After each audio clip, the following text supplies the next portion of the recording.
Um, so in 2009, there was essentially a antitrust case in the EU to where the concern was that if Microsoft closed off access to the kernel, they would restrict access to their competitors to have, the same amount of access that Microsoft would.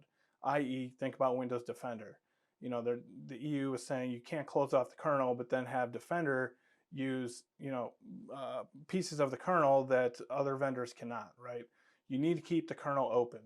And in 2009, that's what happened. What Microsoft in their statement, let's see, I hope you can see this. What Microsoft in their statement refers to as a public undertaking that covers interoperability with Microsoft's products, the way our high share products work with non-Microsoft technologies. So they basically, by law, have to allow access to the kernel, along with uh, the, um, the endpoint detection and the other systems, right? They couldn't do this before because they didn't have those APIs like the Apple's endpoint security framework. They have started to build those out, and they are continuing essentially in this blog post saying we are going to further build those out.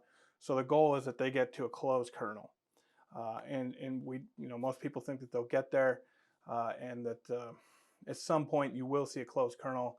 There's lots of debate about this, but at the end of the day, Microsoft simply can't close it off. They need to have another mechanism to allow other vendors other than themselves to be able to do things that need to happen at a low level on the machine.